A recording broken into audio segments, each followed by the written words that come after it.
Hai,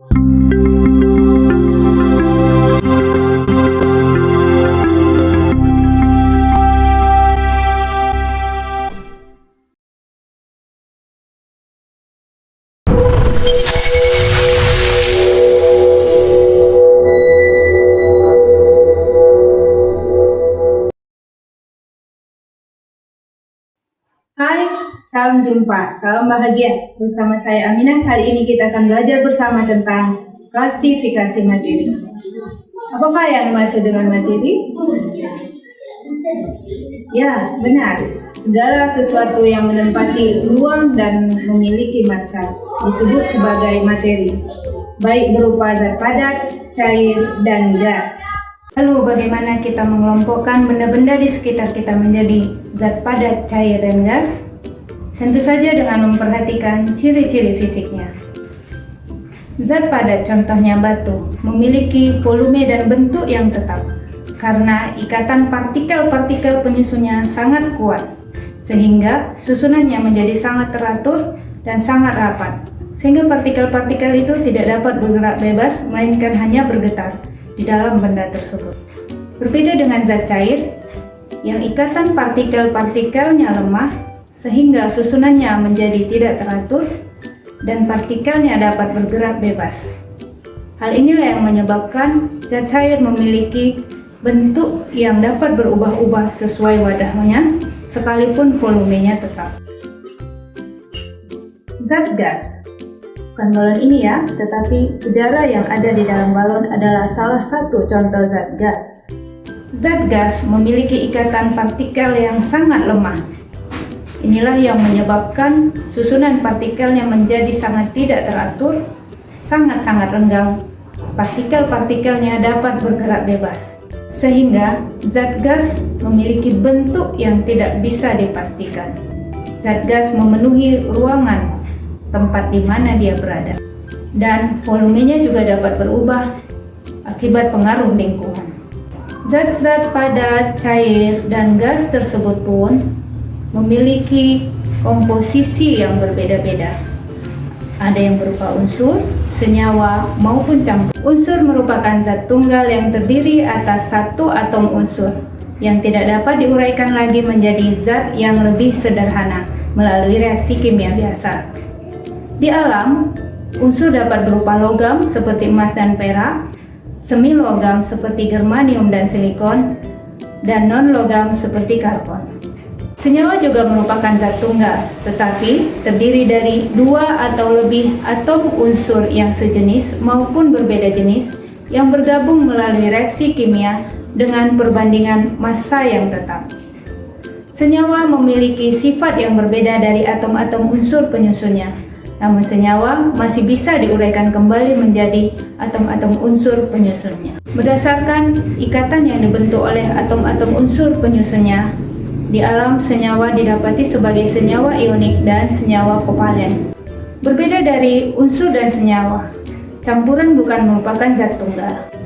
Campuran tersusun dari beberapa atom-atom unsur maupun senyawa yang bergabung secara fisika dengan perbandingan massa yang bervariasi. Berdasarkan sifatnya, campuran dapat dibedakan menjadi campuran heterogen dan campuran homogen. Campuran heterogen ada yang berupa suspensi dan ada yang berupa koloid. Campuran heterogen suspensi terdiri dari dua fasa yang umumnya tidak stabil, dapat diamati secara kasat mata dan dapat disaring karena ukuran partikelnya lebih dari 100 nanometer. Campuran heterogen koloid terdiri dari dua fasa yang jauh lebih stabil, tetapi tidak dapat diamati secara kasat mata kecuali dengan menggunakan mikroskop ultra, karena partikel-partikel penyusunnya berukuran sangat kecil, berkisar antara 1 nanometer sampai 100 nanometer. Berbeda dari campuran heterogen, suspensi, dan koloid, campuran homogen terdiri dari satu fasa yang stabil. Partikel-partikelnya tidak dapat dibedakan sekalipun dengan menggunakan mikroskop ultra, karena ukurannya sangat-sangat kecil, kurang dari 1 nanometer. Campuran homogen ini dalam kehidupan sehari-hari kita temukan sebagai larutan, baik berupa larutan asam, larutan basa, maupun larutan garam. Berdasarkan sifatnya, larutan asam seperti cuka, asam klorida, dan lain sebagainya umumnya memiliki rasa yang masam, bersifat korosif terhadap logam, dapat memerahkan lakmus biru, menghasilkan ion H positif, dan derajat keasamannya kurang dari 7.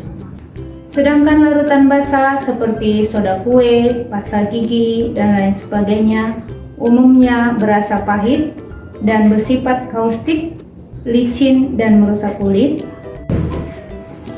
Dapat mengubah warna lakmus merah menjadi biru, tetapi tidak mengubah warna lakmus biru. Dapat menghasilkan ion OH negatif dan derajat keasamannya lebih dari 7.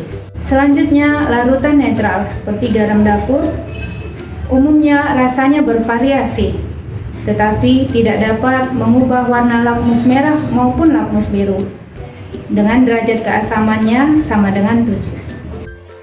Selain dengan mengamati ciri-ciri larutan asam, basa, dan netral yang sebelumnya dijelaskan, kita juga dapat mengamati larutan-larutan tersebut dengan menggunakan indikator, baik berupa indikator buatan seperti lakmus merah dan biru serta total pH indikator universal.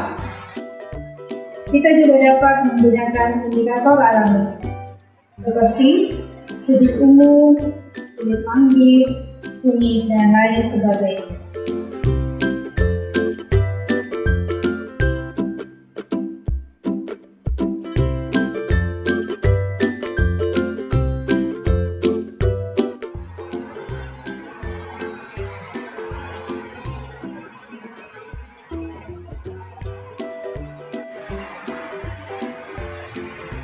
Demikianlah klasifikasi materi benda-benda yang ada di sekitar kita.